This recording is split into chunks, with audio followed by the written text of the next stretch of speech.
How you doing, bitch? I'm doing gooders. How are you? Gooders. I'm doing pretty gooders too. Welcome to today's or this week's episode of Prattle Potion Podcast. Led by your hosts. Is that how you say it? Led by your hosts. Leia is my name. And Hilda. That was the worst intro Welcome to chaos. Welcome to chaos. Welcome to hell. No, but how are you doing? How's life? How's everything? No, but it's okay. I feel like it's better now. I had a week because I had a math test this week. And it was... The curse of the math. It was an experience. Because it was the first digital test that I have ever taken. But I don't think really that was like the bad problem. part. That was not the problem. Like, it was really nice to have it at home. Yeah. And not having... during a pandemic, go to a classroom and sit with people that I've done otherwise. But I've just had such a hard time actually be able to concentrate lately, especially on studies and stuff. So even though I sit down pretty much every day and try to sit like at least 1 or 2 hours just doing math, especially now when I had a test. I've just nothing stayed in my brain. We're doing too much fun stuff online these days. So nothing really clicked and nothing really stuck. I thought, because I sat down on Thursday and the last day to do the test, I could do it from Monday to Friday. The last day was Friday. I sat down on Thursday and I was like, okay, I have 2 hours where I can do it. She said it will take roughly 1.5. I feel like I have the time. I looked at the first question and I just started crying. Oh, Baba. Because I just got so stressed because I don't know about you. Well, I kind of know about you, but I don't know about you guys. I am so bad at written tests. Like, that is like no joke. I can't do written tests.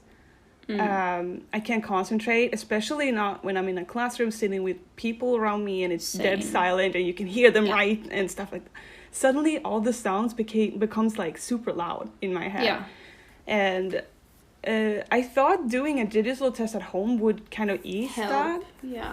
But it didn't, and I just got the same block in my head that I usually get during tests, and I just got so tired of it, so I just kind of had a breakdown. I shut it all off, and I was like written to my teacher. I said, I'm sorry, I got a block in my head. I'm gonna do it tomorrow, just because she gets a notification if I leave and enter. But she was kind of cool with it. It was That's good. But I guess some teachers just have to be understanding, especially during times like this, where it's very, she doesn't know if you have like a disturbance around you. You can't really control that. So I guess they have to kind of be a little bit more accommodating about things like that. I definitely feel you about the tests and stuff. I'm not good with tests. And I don't think it's because of like, I hear people around me and stuff. But I can't handle time pressure. Like, I can do something perfectly in 5 minutes. But if someone tells me you have 5 minutes to do this, I'm like, bah! Like, I can't do it. I stop functioning.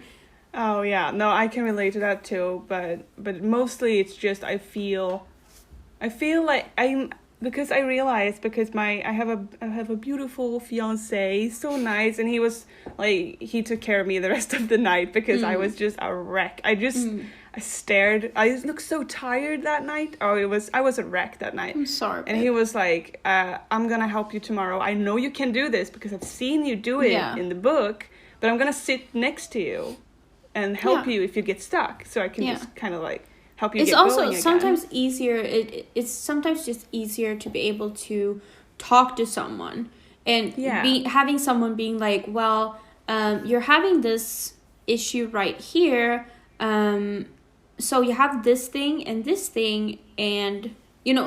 speak, talk about it out loud. It helps so much. Yeah, so he was sitting next to me, we started up the test again, and this time I was prepared for the first question since I knew what it was. So I was like polishing that one. So I did that one, the first one. So I got the first like hard one out of the way. And then he kind of, because next question I was like, wait, do I use weight? And he was like, you're doing this too hard. So you're making this too hard on yourself. Yeah. And I realized that, I make it all too hard, but because the questions weren't that bad. Yeah. It was just me like overthinking everything. Yeah. And I thought that I had to use the hardest or the most complicated ways Formulas of figuring stuff out. Yeah. But I really didn't. It was just pretty much in the end, it was just like, oh, it's answer A. And then go on. Yeah. And I was like, X up for 2 divided with X times 0. I'm not envious of you. I hate math, so. No, I'm so looking forward to. We got the date for the last exam? Test. Yeah. And it's gonna be so long. We have time from 9 a.m. to 2 p.m. Ooh. But that's usually the time that you get. Usually it's supposed to take like half of that time, but it still gives you like it's just so that you are able to take longer on a question. Exactly. Yeah. And I feel like I like that it's that long, like we have that amount of time, so I don't get that time stress. Yeah. And I think I will manage. I need to manage. I don't want to do this again. Yeah. So yeah, but it's nice knowing it's coming to an end. So now that I've done this test, I feel released. I feel calm. I have a test in science this week, but I do not feel any stress for that. Do you mean relieved? What did I say? I think you said released. I feel released. I'm free. I was like, relieved. I meant relieved. So yeah, right now I'm feeling pretty good. Mm? How are you? I know you have a lot to talk about. I have a story. Okay, everyone sit down, grab a cup of coffee. Buckle in. I'm gonna not try to drag that out. If you guys want to keep up with this situation, you can join our Discord. You can find that in the link down below or the link on the page where you're at. If you're a Discord person, you can join in. But I have updated a little bit on this situation over there, but I'll take the short version here. So basically, last week I got a little bit sick. Nothing unusual for me. I have the worst immune system of anyone I know. You do get sick pretty often. Yeah, I think I get like a cold every month or maybe like every 6th week or something. I get sick a lot. I've always been like that since a kid. I was very sick as a kid too. And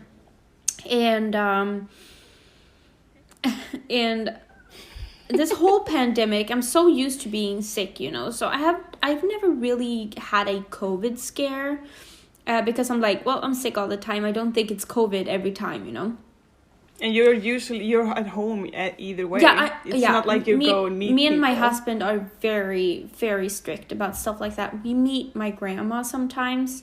We met you guys a handful of times since the pandemic started. We don't meet anyone else. We pretty much only go to the grocery store because both me and my husband, we study from home. So we don't have to go anywhere. Which is nice. Which is really nice. And but I get sick. I get a bit of fever. And at the same time, pollen started occurring. Pollen, because I'm allergic to pollen. I get hay fever, stuff like that. And it was pretty bad, and then I got sick, and then I was like, okay, I think it's just a cold combined with hay fever, but I still got a bit of a COVID scare, and I was like, okay, fever, check, breathing problems, check, both big COVID symptoms, right? So I was like, well, it can't hurt to take a test, because I was also, it was in the same, with you guys. You guys took a test too because of other reasons. And here in Sweden, and tests are for free. So at home test, you can get it sent to your door, and you can take it for free, and everything like that. So it's no bother really. No, so that's what I thought, because you guys had just taken your tests and done that whole thing, and then I was like, maybe I should just take a test just in case. Also because, we're actually, you guys are coming to our place next weekend. Yeah. So I was like, if you guys took a test, I might as well take a test, especially since I have symptoms, just to make sure. Yes. Because I'm starting to feel so much better now. I don't have a fever anymore. My lungs are still pretty annoying, but I still think that has to do with pollen, and that's not going to affect anything, COVID or not, you know? Yeah. And so I decided to order this test. As we're recording this, it is a Sunday. I ordered the test Wednesday.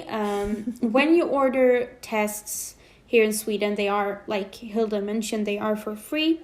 You get a notice that the test will be delivered, and then you also at the same time get a notice that the test will be picked up 1 to 3 hours after they deliver the test.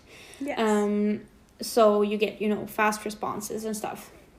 They're very quick. Yes. Super truly. quick. Which is very good. So my test arrives. It's Thursday, my test arrives. And I open everything, prepared to take the test. And they forgot to include a cotton swab. Which is the main part of the fucking test. It's... Could you forget? I don't understand. I do not understand. I got the little tray, I got the tube, I got everything, but no cotton swab. And I was so confused. And I thought I was being crazy first. I'm like, what am I missing? We opened one of the tube to see if there was a cotton swab inside. Like, I didn't understand. We were so confused. And so, I started panicking a little bit. Not panicking, but like these situations have a tendency to happen to me. They do. Yeah, they really do. I'm a little bit of a unlucky person. Nothing's supposed to be easy for you. No. I #challenge, life challenge all the time. #life challenge. Nothing goes my way challenge. Yeah, accurate.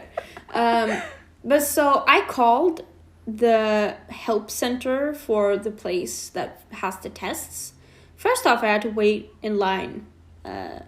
For a long like time. 25 minutes. Yeah, 25 minutes, I think.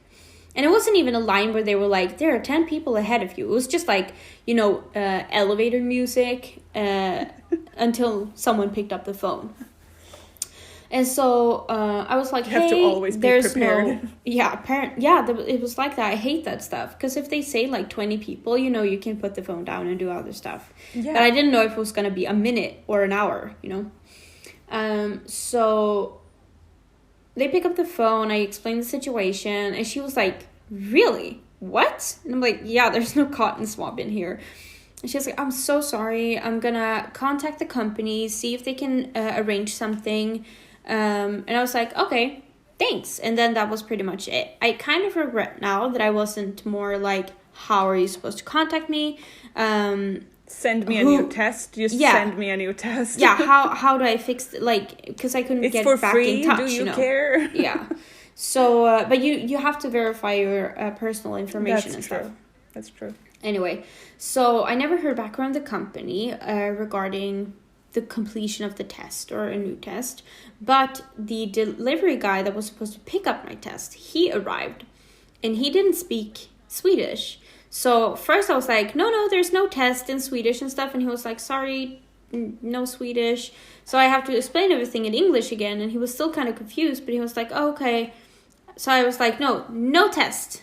There's no test. Sorry, no test. There's no test in here. Yeah. And he was like, oh, okay, thank you.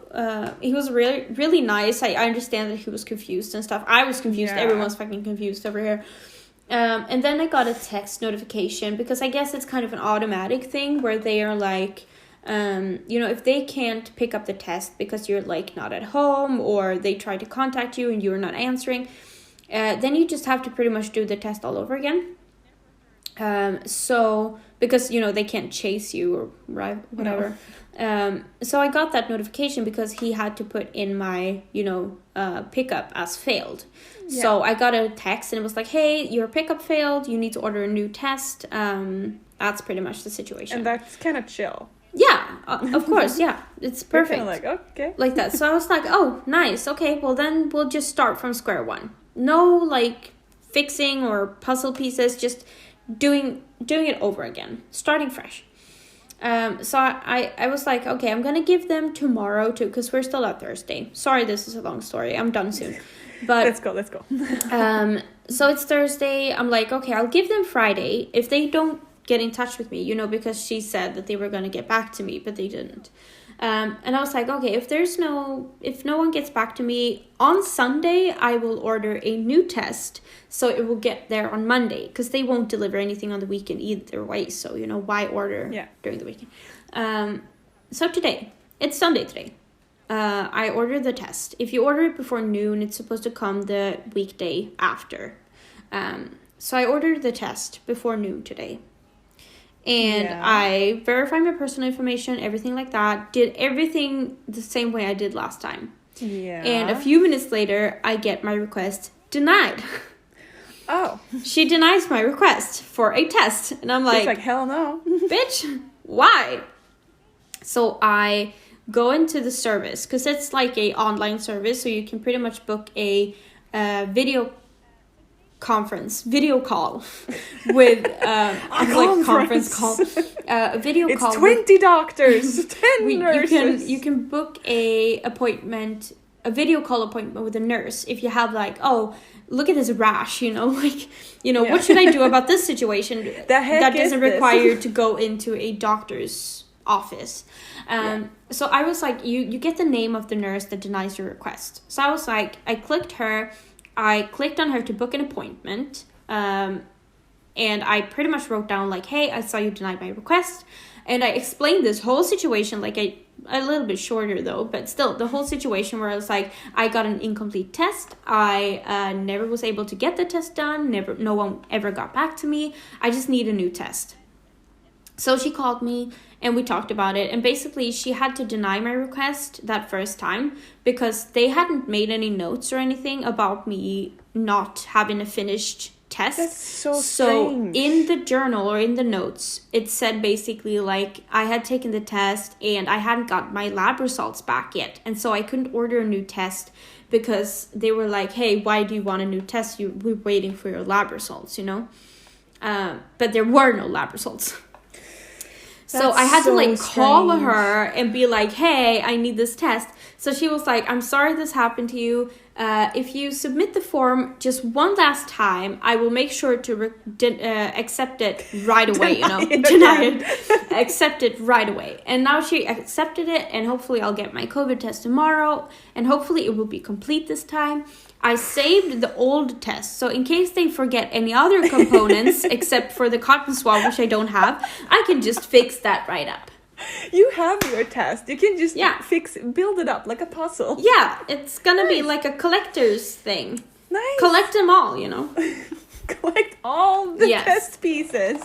Sheesh. So that was my story. So it's been a whole situation. I'm doing okay otherwise. I'm feeling healthier and stuff. So I don't think it's COVID, but now when I've gotten the idea that I should get tested, I want to get it done. Yeah. Otherwise, I'm pretty fucking good. That's good. Yeah. That's good to hear. Sorry that was a long ass story. I just had to get that out there. We needed to hear that. Yeah, my story wasn't very short either, so we've had a week. We've had a week. For it feels like we're saying that every week. Yeah, true. True that. Like every week is a week. Yeah, that is accurate, kind of. It's a literal week. Yeah, it is. It's 7 days, but that's how it works. That's how it works. But so, what is your Prattle Potion of today, Beb? Today I have coffee. Nice. Coffee. Coffee. Love that. And you, what do you have? I had coffee from the beginning. I do have coffee too, but I brought back a classic. I've got my iced tea, bitch. Oh, shit. Oh, she fucked it up. Oh, shit. Oh, shit. So that's fucking good. So I got some Prattle Potion, and I'm fucking ready for today's episode. Ready for today's episode? Are you ready for today's episode? I am ready, which is what I just said. But are you ready, though? Am I ready, though? I don't know. Yeah, no. Ooh, are you ready for today's episode? Ooh. I want to talk about one of my all-time favorite games today. Yes. My right now favorite game. Okay. Ever. Planet Zoo. But right now. No, I'm kidding. Okay, yeah, but okay. I love Planet Zoo too. Yeah. But this game is just... Yeah, I know what it is. It's my game. Yeah. What game is it? Phasmophobia, bitch. Oh, hell yeah. And the only reason I know this is because about an hour before we started talking, I checked my Steam and I saw that Hilda was playing Phasmophobia. She was in Phasmophobia and I was like, oh shit, you're playing Phasmophobia now? It's like 1 p.m., you know? And she's like, oh, hint to today's episode. And I was like, oh, okay, I got you each. Oh, I know that you like Phasmo or love Phasmo, but I don't think I would have guessed that was it otherwise, but no. It is really your thing. Yeah, I'm in like that mode right now. Yeah, like we usually say that we are in some like Skyrim modes or yeah. whatever modes. Like, but today and right this week, I've been playing a lot of Phasmophobia. A lot of Phasmo. And that. If you follow me on my stream, twitch.tv/Hildas, I play a lot of Phasmophobia on there too. Yeah. And I usually I do a lot of soloing, and sometimes I play with our dearest Leia here. Twitch.tv/xravenite. Oh! And that is pure chaos. Pure chaos. That is it's chaos, because I don't amazing. Do scary games usually. I only do it with Hilda. Yeah, and I kind of wanted to, before we really get into Phasmophobia, because today I wanted to have like a Phasmophobia 101. Oh, shit. Let's do it. Because I started like writing down a little bit of Phasmophobia, and then I was like... Should that be the name of the episode? Phasmophobia 101? Yeah. Yeah, it fits. For sure, yeah. It really does fit, because there's information here. Love it. Professor Hilda. Professor in Phasmophobia. Yes. But before we get into all that juicy stuff, I kind of just wanted to talk about horror in like general. Oh shit, that is very general. We are very different on that level.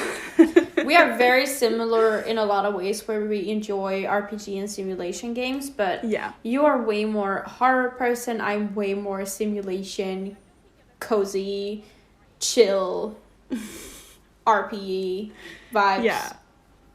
Because, like you said earlier, you play Phasmophobia too, but only with me, pretty much. And I think that's really fun because I like horror games. I was thinking about this, and I'm like, I don't actually know exactly why I like horror games. Is it because I get scared? I don't really get scared much lately. Is it because it's exciting? I guess. It's just, I really enjoy the vibes of darkness and something hunting me down a corridor, you know? The adrenaline that gets pumping, you know? It's kind of nice. Yeah? You're... Stop looking at me like that. Because, if you've seen our streams when we play together, it's mostly like if the ghosts show itself, it's me just going, oh, look, a picture, and Leia going, wee! Yeah, that's accurate.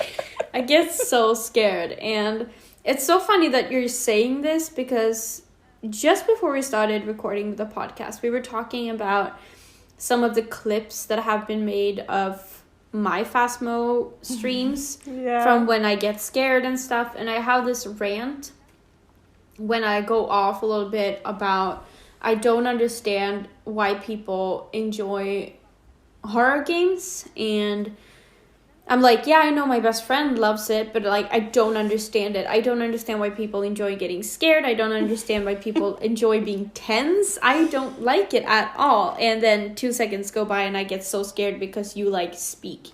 I just said, hi, I'm back. Yeah, and I'm like, so yeah, I don't enjoy horror games. I think it's fun to play with you because we kind of laugh and make it a goofy time. But being that tense and that quietness that goes into playing a horror game yourself, it's not my thing. Not my thing. But do you watch horror movies? No. No, because I was just thinking about it. I don't think we've ever like watched a horror movie together, have we? We must have some point. Haven't we? Have we? I don't know. I don't think so. No. I know, like, usually the only horror movies I've seen is kind of either mostly in situations where, you know, you get peer pressured into it, where it's like the whole gang in middle school is watching this movie and you can't not watch it, because then basically you should just go home. Like, do you know what I mean? Yeah. So it's a group activity. Yeah, I've seen Mirror and The Grudge, and Classic. and I think The Grudge 2. And all of those have Classics, been in group situations. And I have seen it, but I saw that because it was like hyped and it wasn't really that scary. No, I haven't seen that one actually. Yeah, it's not that good. Or it's like okay, but the second one was honestly nothing. We actually we started watching the second one and we turned it off halfway because we thought it was so bad. Honestly, I'm sorry if someone liked it, but we thought it was garbage. But anyway. I mean, when you have to actually like turn off. Yeah, we were like, let's just do something else. This was boring. That's bad. But so, like, there was like the scary situations, they became like laughable. It was almost like it's crunchy, like when you watch Saw. Have you seen Saw? Seen Saw? Have you seen Saw? I haven't watched a Saw movie, but I've seen snippets of it. Like the first, I think like the best one of those is like the second one. I think is considered like the best one, because story-wise it's really good, and then it has the implements of the traps and all that. Yeah. But they have like 7 movies, I think, and I think remember me and my friend used to like have these horror nights where we watched. Like we decided for a franchise and I would just watch through it all. So we watched Resident Evil, we watched Alien, we watched Saw, and when we came to like the clock was like 3 p.m. and we watched the last Saw movie, the blood was pink. Yeah, oh my gosh. We were like, why is Linkin Park in this movie? What? There were so many questions. So random. Yeah, and it was just, we had gotten desensitized by that and that point, and we were like, this is just, let's just not.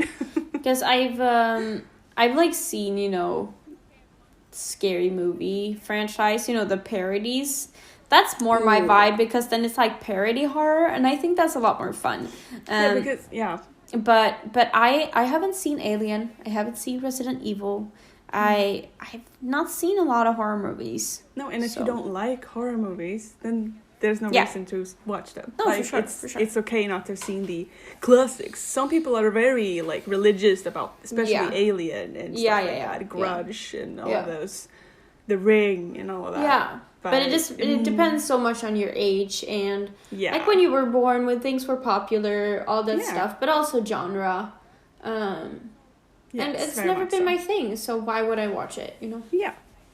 And I was thinking about that because like the nice thing with horror, for me at least, and well for you too, especially like if we take Phasmophobia for an example, is that I can play it by myself and I can feel like the tension, I can feel a little bit of like it's a bit scary, I get a little bit scared, and it is a horror game, but when we play together it becomes more like a comedy thing.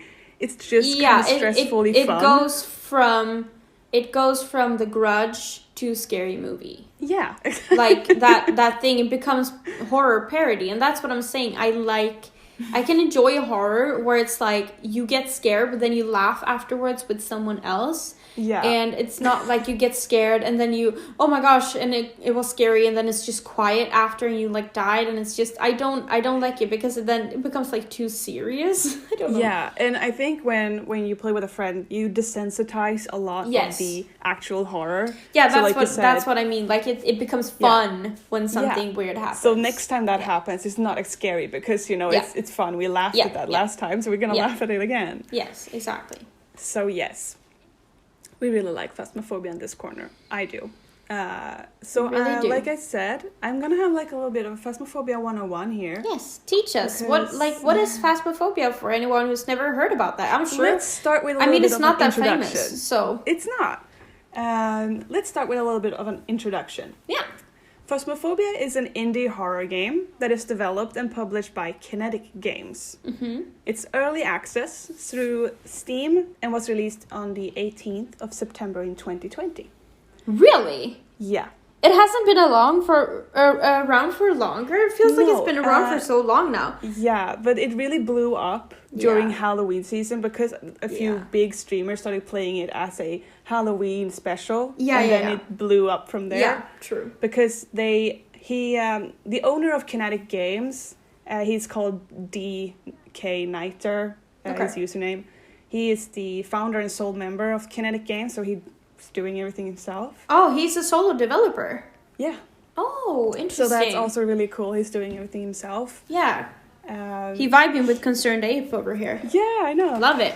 And he actually put the game up on Steam on March 2020, but he didn't have it early access yet. He just put it up on Steam. Oh. Right. But then they opened the early access in September.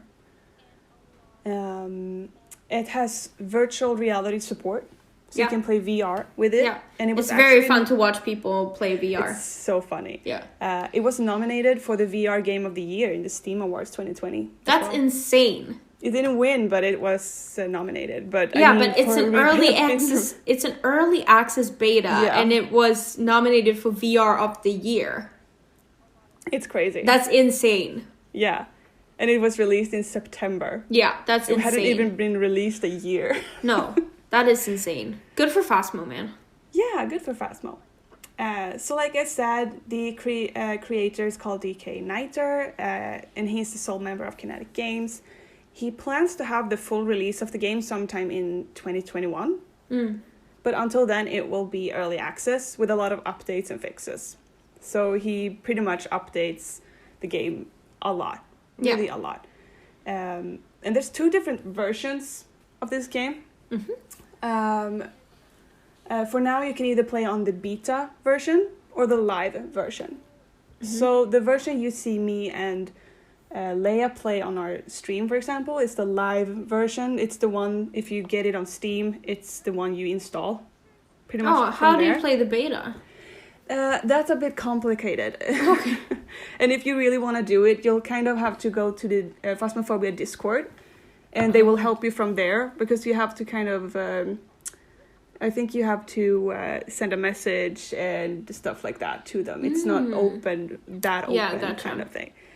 But so the beta version is updated most often, and here they experiment with updates and try out different new things. And pretty much if they want to try something, they put it in the beta one. If it works, they put it in the massive update that goes to the live Makes sense. version. Yeah. So that's just a little bit of a shortened introduction. Yeah. So now we want to talk about the gameplay. What is Phasmophobia really? Yeah. So the game is about ghost hunting, but not in a typical sense of catching or destroying the ghost, which usually is the thing with ghost games. Ghost games? Horror games? Ghosty games. This is my ghost game. But it's rather traveling to haunted locations to find out what ghost type you're dealing with. Yeah. And then later on, the game tells you that they will send a team to deal with the ghost. So basically, you're the one who scopes out the place and finds out information for the people who then will get rid of the ghost or exorcise the ghost. Exactly. And this is, I feel like this is pretty new. It's quite a unique concept. Yeah, it is. To do this, you will have to enter the haunted location, find the active ghost room, find your evidence, and then get the hell out of there. Quick explaining. Before you die. Yes. It may sound all nice and relaxing, but you need to be mindful of the ghost actions as well as your own sanity. Yeah. The lower your sanity is, the more frequently the ghost may be aggressive and hunt you. If you get caught, you die. Yep. You get a lot of different equipment. You've been there. We've both been there, done that. The newest update, the ghosts are hard. They are going hardcore. You get a lot of different equipment along with a journal with information to help you on your missions. So as you arrive at your first mission or you spawn in the decked out van filled with screens and a whiteboard and different kinds of equipment. On this whiteboard, you can find some information about the ghosts, like, for example, the name of the ghost, which is is very useful if you want to anger the ghost. Yes. If you want it to get its pissed, attention. Yeah. You say the name over and over, pretty much. Yeah. And one of these screens keeps tracks of your sanity as well. Yep. So what do we need to do to find out what ghost it is, pretty much?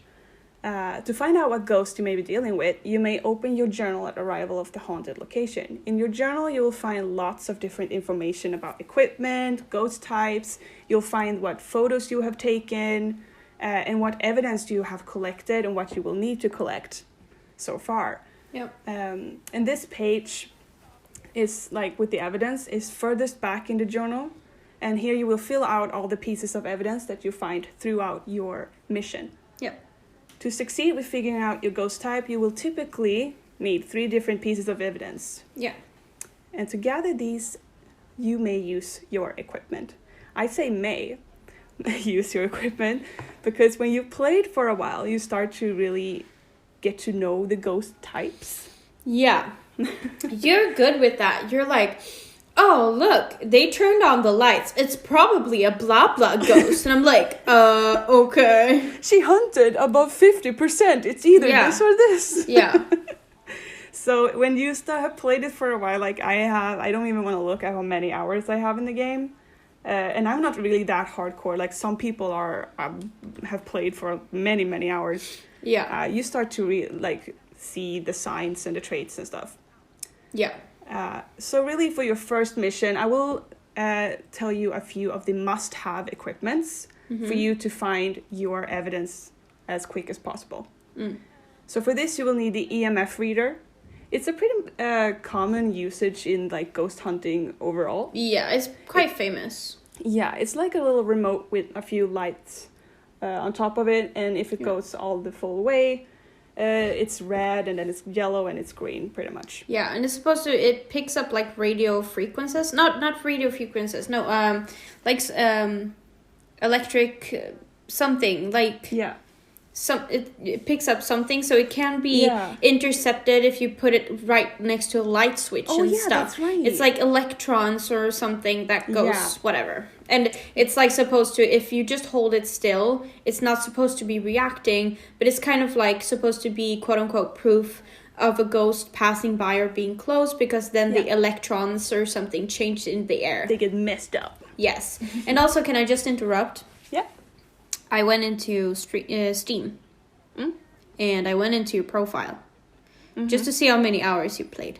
Oh, okay. You played 101 hours on record. Oh, that wasn't too bad. It's decent since it came out in September, but, It's okay, so 101. Yeah. I reached Just the fun fact. 100-hour mark. Yeah. So you will need the EMF. You will need video cameras. UV light, a spirit box, thermometer, and a ghost writing book. Yep. So these are the only equipment that you really need. Like the thermometer, you actually don't need, but it will help you a ton. It will help you so much. Yeah. But if you have these, you're pretty much set out to find out what ghost type you have. And for the different evidences that you can gather, you will use all of these that I mentioned above. So one of the evidences is an EMF level 5. So we mentioned, the EMF can go to the red state, the full, when all of the lights are shining. And that means it's an EMF level 5. It's the highest level, and that counts as one of the evidences that you can fill out in your journal. Another one is the spirit box. So here you will use the spirit box. It's like a tiny radio, almost. Yeah, so a walkie-talkie. A spirit box is a tiny radio, like you said. And what you've done with the spirit box is that the spirit box switches radio frequencies at a certain rate. It's like one station or 2 stations a second or something. You can switch it up depending on how difficult you want it to be. Like I'm talking in real life. Yeah, now, in real life. It's good that you know this. You can switch up the frequency of how fast it changes radio stations. And pretty much how it's supposed to work is that you go through all these radio stations and you ask questions. And if there actually is a word or a sentence formed, then that's supposed to be like a tool for a ghost or spirit to be able to speak to you, because it can use like IRL voices through the frequencies to form their words. But if it's only like jumble, you're basically not getting an answer. So it's usually very loud, very annoying noise, but sometimes you can pick up on words. Yes. So in the game, you will have to question it and ask it questions like, are you here? Where are you? Are you close? Like stuff like that. Are you old? Are you angry? Blah, are blah, you blah. friendly? Are you young? Yeah. Do you like pizza? Do you like pizza? No, that's not actually a question. But no. You know. It's for stream. Fun. It's for stream. It's a stream reference. Yeah. Join us. Join us. Join us. And if the ghost answers, this counts as one of the evidences. Yeah. Another evidence we can gather is fingerprints. So with the UV light that I mentioned above, it's just that. It's an UV light. And if you light it on doors, light switches, windows or mirrors, you might sometimes find a handprint or a fingerprint. You can also find footprints. Oh, as well. I didn't even know that. If you put down, I think you need to put down salt first, but I don't really use footprints that much because it's kind of rare. It's easier to find fingerprints and handprints. Yeah. And they will light up like bright green. So if you find one of these, they will also be one of the evidences that you need. Ghost orbs is another one. And for this, you will have to use the video camera.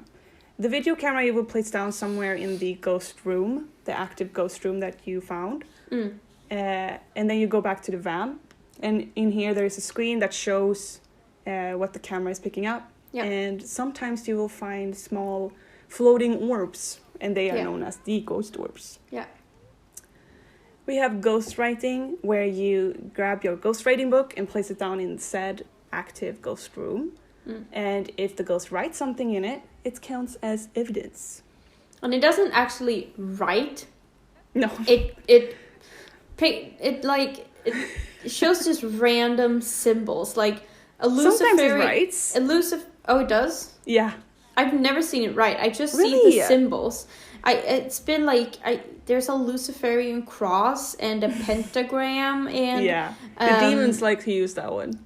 Yeah, and it's like, I don't know. It's just random occult. Sometimes symbols, it's just symbols, but sometimes they can also write can't run, can't run, can't run. Oh, or right. Or die. That's right. I've seen that, yeah. They're very good at German. Yeah. And the last evidence you can gather is freezing temperatures.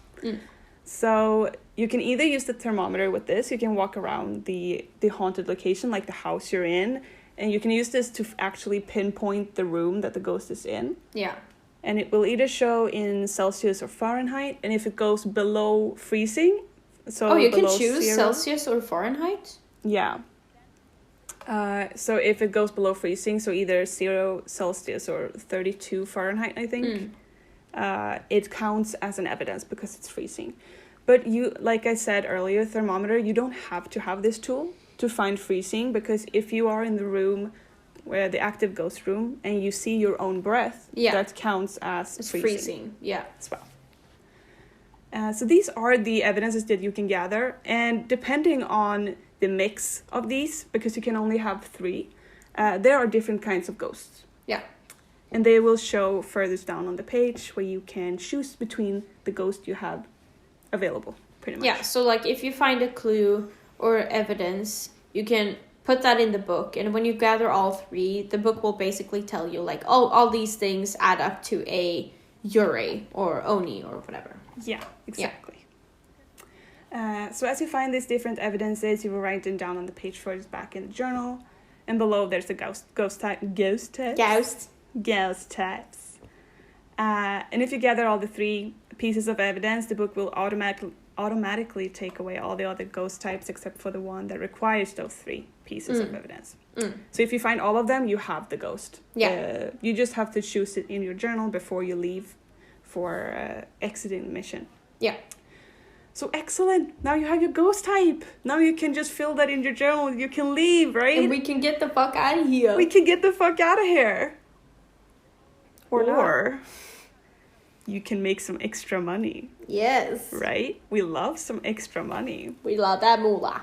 As you complete missions in the game, you earn money to buy more equipment. So if you would leave, you have your ghost type, you have your evidences, and you leave, you will get experience, you will get money. Which, great. You can earn extra money, you know? Yeah. And you want this money, as if you die while being hunted by a ghost, all your active equipment vanishes. You lose it. Yeah. And you will have to buy it all over again, and it's expensive. Yeah. So you will really just want to get as much money as you possibly can. So you can buy and keep a stock, pretty much, of your equipment. So you remember that whiteboard I mentioned with the ghost information and stuff like that. To earn some extra cash, you can choose to do the optional objectives that are written on it. Yeah. All missions you are sent on gives you 3 optional objectives that you can do and earn money for. So I'm going to list the objectives here because they added a few more during the last update. Oh, if you interesting. Remember. I think we have seen. Oh, yeah. These. They yes, of course. And they also removed one. Yes, they did remove a few too. Yeah. 1, 2. I know which one they removed at least. So one of these evidences is find evidence of paranormal activity with an EMF reader. So if the EMF reader goes off on any kind of level, this checks off. And they do this automatically too. Yeah. You can capture a ghost. Capture a ghost? I wish you could capture a photo of a ghost. Oh, photo, yeah. I was like, wait, what? They updated it. Yeah. You can capture a photo of the ghost, and you can use a photo camera. That is also really good to have with you. Yeah. And you can also detect a ghost presence with a motion sensor. Yeah. So I will go into what a motion sensor is further below. You can prevent the ghost from hunting with a crucifix. You can have a member of your team witness a ghost event. And that includes breathing, manifesting, shadowing, the ghost showing itself pretty much. Yeah. You can cleanse the area near the ghost using smudge sticks. Yeah. Get a ghost to walk through salt. Repel the ghost with a smudge stick while it's chasing someone. Get the ghost to blow out a candle. Have a member of the team escape the ghost hunt. And get an average sanity below 25%. Yeah. That we solve easily every time. Yeah, that's at 21%. Easy. You stand in the dark a lot, you know? Fuck around a lot. It's easy. Easy. So the one that they removed is to take a picture of a dirty water in a sink. Yeah. Because it was a really random occurrence. It didn't actually happen all the time. Yeah, so when you had it as a bonus objective and then the dirty water didn't actually appear, it was like, well, you can't do this one. Fuck you. So all of these you can do. Yeah. Now, which is really good. So you can always make all the 3 objectives. Yeah. It can be depending on how hard it is, of course, too. And so all of these equipments that are here, these are optional, so you don't have to have this equipment when you start off. Yeah. The equipment Sorry, did you say the one where witness a ghost blow out a candle? Yeah. Okay, sorry. Yeah. So that one is new too. So you can so the equipment I got it. Yeah. So the equipment that you may need for you have to have for these objectives are a lighter, the EMF reader that we said before. Yeah. A photo camera, motion sensor, and the motion sensor is placed on the wall and lights up green if anyone walks by it, including the ghost. Yeah. So if there's 2 players and you're in the van and the motion sensor goes off, that's ghost. That's ghost. Or it could just be your friend, but it won't check off if it's someone else. No, I mean if we're both in the van. Oh, if you're both and the motion sensor all of a sudden goes off. That's kind of like, oh, that's the ghost. Yeah. And then we have a crucifix. And, well, it's a crucifix. It's a crucifix. It's our Lord and Savior, Jesus Christ. Oh my gosh. It's placed on the ground. It's a cross, yeah. It's placed on the ground and it will stop the ghost from hunting if it's in a 3-meter radius from the crucifix. And if you have a ghost type that is called Banshee, it will react in 5-meter radius. Oh, banshees are extra sensitive. Yeah. Oh, gotcha. So you can actually kind of use that if you think you're having a banshee. For example, banshees hunt above 50%. You can run in with a crucifix and put it down, and if it's suddenly everything goes really quiet and nothing happens for a long period of time, probably a banshee. Okay. You will have to have smudge sticks. And these are, I think you know better exactly what this is. Yeah, I have one.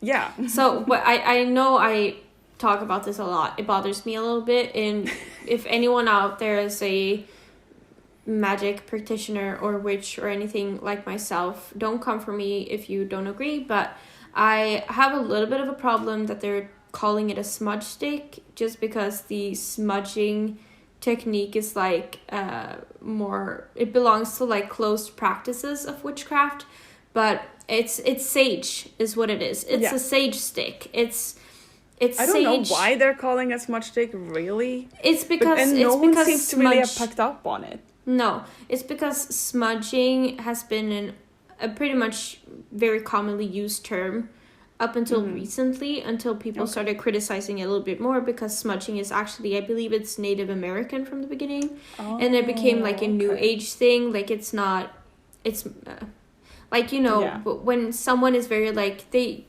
enjoy using sage and a little bit of crystals, and they're like, I'm smudging, you know, but it's actually like a magic practice. Like it's whatever. I get it. And so I have a little bit of an issue with that. So I always call them sage sticks, because that's the same thing. It's sage, and you light it on fire, and there's smoke, and it smells like sage, and I love it. It's really nice. My husband hates it. He hates it? Yeah, he doesn't like it. But he's a little bit more sensitive to strong smells and stuff. Oh, okay. No. Well, in the game, you light this with the lighter that you have equipped. Yeah. And you walk around the active ghost room as it is lit, pretty much. Yeah. It's lit, dude. So usually I can just, if someone really don't know what that is, sage or smudge sticks, but sage sticks are usually used for cleansing practices in magic and similar practices, whatever. It's used to cleanse the area, usually spirits or just from negative energies or whatever. So that's kind of how you use it in game as well, to cleanse the area from the ghost. Exactly. The objective was cleanse the area near the ghost. Yeah. Yeah. So you have to walk around, and then it will be checked off. Yes. Then we have salt, and you grab a literal jar of salt, and you pour max 3 piles of salt on the ground, and if the ghost walks through it, it counts as one of the objectives. Yeah. This is actually, I just realized, I think maybe you can't do this all of the times, because one of the ghost types, it's called a wraith, and they hardly ever touch the ground. Oh. So they won't walk through the pile. But I've never thought about that until now. If it just hit you? Yeah, if I can get an objective from that. But that we can be mindful of that, I think. And then we have a candle. You light this with a lighter and either place it somewhere in the ghost room or somewhere else, or you can hold it in your hand and the ghost will blow it out. Yeah. It's pretty creepy. That happened to me. I thought I had to place the candle down, and then I was just about to place it down, and it blew it out, and I was so freaked out, because I was like, first I didn't know if it like something happened, or if I was about to die, or I don't know. Yeah, it's really creepy, and this is one of the newest additions to the objectives. I like it. It's really nice. Yeah. So to earn even more money, you can take pictures of the ghost, dirty water in the sink, voodoo dolls, fingerprints. If a ghost had written something in the book, you can take a picture of that. And even a moving door if you're quick enough. It counts as interaction, actually. Oh. So if you have a poltergeist, for example, that likes to move stuff around and likes to throw things and move doors, just take pictures of everything. So you might get some extra money for that. Extra moolah. And so that is pretty much what you need to have also for the your bone. first. Oh yeah, the bone. Thank you.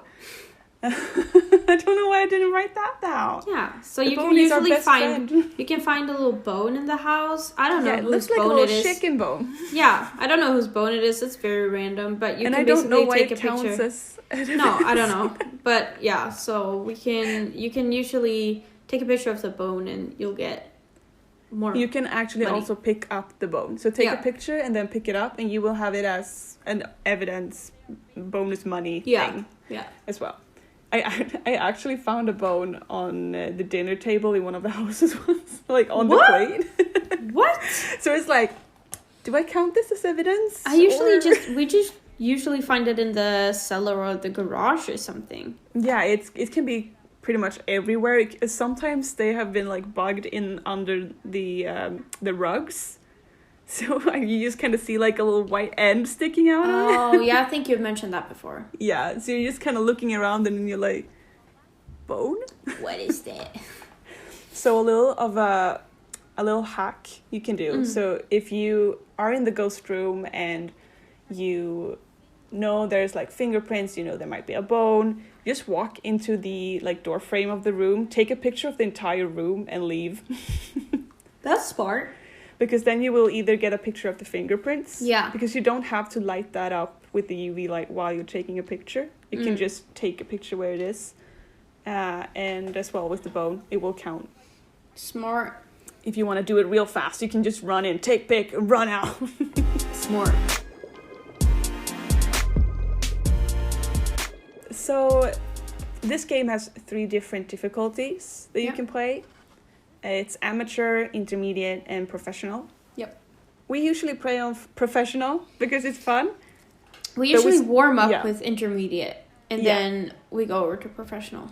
Yeah.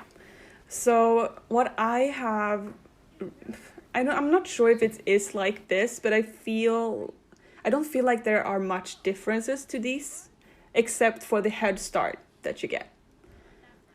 Because if you choose amateur, you get a 5-minute head start where the ghost can't hunt you. So that's nice. If you play intermediate... So you mean there's not much of a difference between amateur and intermediate? Well, I don't think there's a much difference between the 3 of them. Don't quote me on this because I don't know. But when I play either intermediate or professional, when the timer has gone down to 0, I feel like the ghost acts pretty much the same. I've met some really nasty ghosts in amateur, and I've met some really nice ghosts in professional. Well, for sure. I mean, that's accurate. I think that's accurate, but there are differences definitely in the way how the difficulty is. I don't think it's the ghosts that get more difficult or less difficult. No. I think it's the way that you're supposed to do your job. That's what gets more difficult. Because like you said, in amateur, you get the 5-minute head start. Exactly. And also on professional, now that they changed the whole thing where you have to put on the fuse switch or whatever to get the temperatures up and everything. I mean, that just makes it so much harder. Yeah, exactly. So like we said, 5-minute head start for the amateur. Intermediate gives you a 2-minute head start. Oh, okay. And for professional, doesn't give you a head start at all. But like we said, I think that is mostly true because it's like the gameplay changes. Because if you have a 5-minute head start, you have your time to gather your things, find the ghost room, maybe take a picture. You can pretty much do everything in 5 minutes. Yeah. If you're really fast, if you have a ghost that's really active. And intermediate, you still have the time to like pinpoint a room. Yeah. And professional, it's just good luck, have fun. Yeah. I've had a ghost like hunt me in 2 seconds from entering the house once, and that was just crazy. Damn. But like you said as well, if you play professional, they have added, so you have to actually, which makes sense because all of the houses that you go to are abandoned. Yeah. But in the amateur intermediate difficulties, the electricity and the heating is still on, which doesn't really make sense. In professional, this is off, so you have to go and find the fuse box, turn it on, and then wait for the heat to gradually, like, heat up the house. Yeah. So then you can't use the thermometer as actively in the start. You kind of have to wait a few minutes. And also, the ghost can turn off the fuse box again. Yeah. So you might have to go and turn it off several times, or turn it on. Sometimes you have to really just run back and forth, and in the end, you're just like, oh, fuck it, you can have it off, fine. Yeah. So I think this is pretty much all that you need to really get started. Yeah. And when you start up Phasmophobia for the first time, you will have to play. You don't have to play it, but they will like throw you into a tutorial mode, pretty much. You can exit this right away if you want to, but I do think you should play through it because they really explain to you all of the equipment that you're using, what you should look out for, what you can do in the house, and stuff like that. So it's really nice. Even if you're playing it by yourself, it's a bit scary. I remember playing it by myself first time. I was so scared. I don't get scared that much anymore. It's kind of sad. It's because you get desensitized, though. You're so used to it now. Yeah. So it's nice to play with you when you do the... Yeah, you enjoy that. Yeah, it's so fun. Yeah, you're having a blast with that. Oh, I love it. We also, on the streams, we usually have the sound alerts on for different Phasmophobia sounds. Yeah. So you can scare us even more. Yes. Thank you so much, everyone. So much fun. So yeah, like I said, you may use your equipment. You may need 3 pieces of evidence. Because if you play this for some time, you start to recognize the different ghost types, their actions and traits. Yeah. So like I said, sometimes all you need is for it to hunt you when your sanity is still like above 50. And then you can narrow it down to either banshee or a demon. And you can move on from there. And then you can go in with a crucifix and you can be like, okay, he's still pissed. Or just have like one piece of evidence. And then you're like, well, this other ghost type can't have that piece of evidence. So I know it's the other one. Like, yeah, exactly. So like we also said, the nice thing about this game is that it's co-op. Yeah. It relies pretty heavily on it being played by you and friends. Yeah. Soloing is doable, but it's pretty hard, especially in the start. And especially now that the ghosts are a little bit more aggressive, they've made them more hard and smart. They actually follow you around corners and stuff now. It's nice with co-op because if one of us dies, the other one can still go on and we don't lose everything, you know? Go on! Leave me! Exactly. You can do it! That's like I did that last time. I sacrificed myself so I could put up a film camera for us to be able to find ghost orbs. And sometimes it do be like that. It do be like that. And if you're playing with a friend and you're playing on either amateur or intermediate, if they die, take a picture of their body. Be a nice dude, you know? Yes. Take a picture of their dead body. Just do it. Just do it. And they will get their half of their money back that they lost in equipment. Yeah.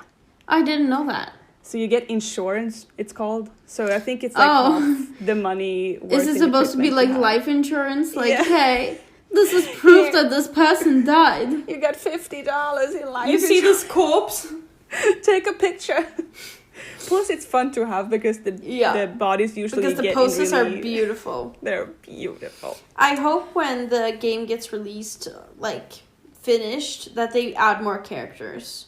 I think they will. Yeah. Because I think because he's using Unity, I think, as the what do you say? What do you call it?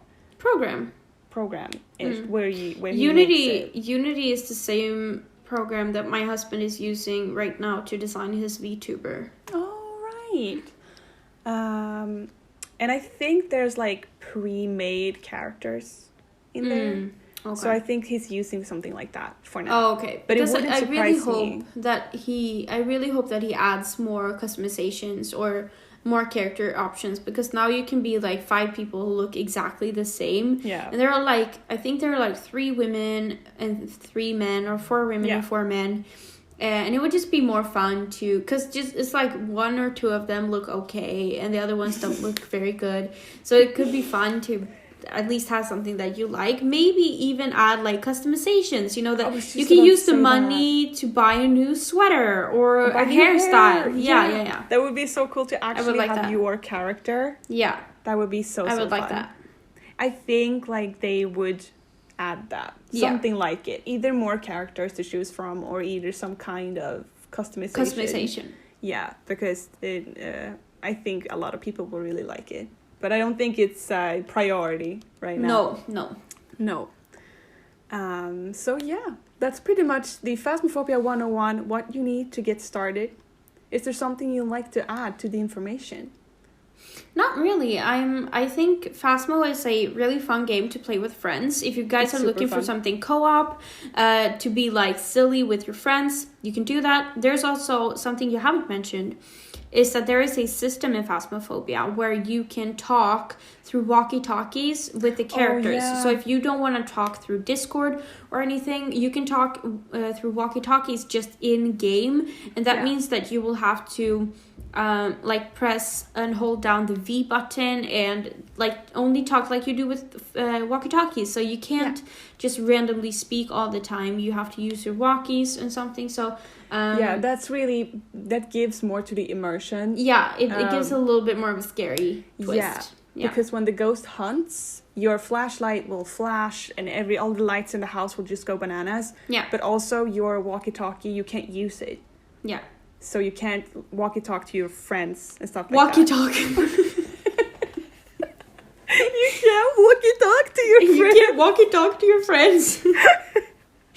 Yeah, but exactly. So you can't. Yeah. It gives it a little bit more of a immersive, scary twist. So, so there's also the maps are very different too. That there are different maps that you can have. You can either do like a townhouse, smaller. You can do a prison, and they are huge. So it also a game can take like 5 minutes, but it can also take like 45 minutes, depending on the level, the map size. You know, when I was on stream, I was gonna try and solo prison. Asylum. And I basically lost my shit because we were there for like 40 minutes or like half an hour before you started helping me because I couldn't find that ghost. It's like one of those like big maps, because I think Asylum is the only large. No, a prison and Asylum are the two large maps, and then we have high school that counts as a medium. And the farmhouses and the roadhouses are smaller. Yeah. So if you're gonna start out and play with your friend, do a small map. Yeah.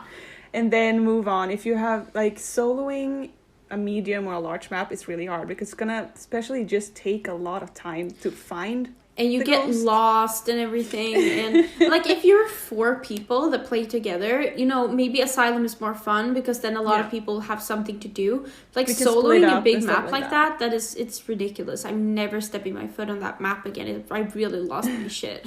Yeah, and it's not that it's scary. Really? No, I was so scared in the beginning, and then I got just frustrated. It wasn't fun anymore. We couldn't find the ghost, and he hunted, and you can't see him or hear him, and we're like, what the fuck? So that is absolutely much more fun to do with a lot of friends, or at least 2 people. Yeah. So if anyone's looking for a fun co-op game, Phasmo is definitely something. Even if you're not that into horror games like myself, it's just a fun co-op game, and the scary parts, they just become more fun. So give it a go if you feel like doing that. I think it was really nice to talk a little bit about Phasmophobia because I know you've been wanting to do a Phasmophobia episode for a while, and I definitely feel like we could go more in depth in the future for Phasmo. Yes. Maybe talk about developments and updates and stuff as well. Yes, like new updates, but I also kind of want to have an episode where we talk about different challenges. Yeah, because, for sure. Because we've done a few. Yeah, we've done a few. Yeah. And I mentioned that Phasmophobia, the creator, made a Discord server. So if you want to, you can just Google Phasmophobia Discord server. It's going to show up. and you can join, because there are always people looking to play with other people. There are people sharing their challenges or bugs or anything. It's a really nice community. It's a really big community. Nice. So you can hop on over there if you're looking for people to play with, or anything, updates, anything you want to share something, because the community is so creative in challenge. And the DK Nighter, the creator, he's really encouraging people to create new ideas and have fun with it. So there are a lot of different challenges you can do when you're starting to feel like this. It's a little bit boring, because after a while it's just it's repetitive.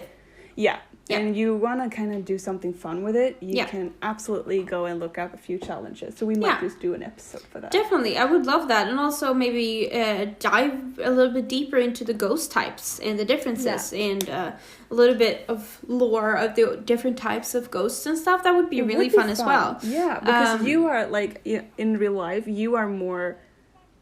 you know more about all of that occult stuff than I do. For sure. So it would be fun to kind of like what I know from the game, and then we kind of like compare it to like what is it actually, is it correct, like what would it be in me and stuff like that. I think we should do an episode like that. That sounds fun. That would be really nice. But thank you so much for this week's episode. And speaking of Discord, you guys can join our Discord. You can find the link wherever you're listening to the podcast. As per usual, you can find our podcast on Instagram, which is Prattle Potion. Also, you can listen to the podcast on SoundCloud and Spotify and YouTube. Thank you guys for listening. Please feel free to join the conversation. I hope if you play any Phasmophobia or anything, feel free to let us know down. Yes, of course, and let us know down below what you think of it. And play with me. We're thinking of starting having community nights in the Discord and stuff as well. There will be some Phasmo playing for sure. So if you're into that sort of stuff, join the Discord. Thank you for listening, and we will see you guys next week. Yes, we will. Take care. Bye. Bye.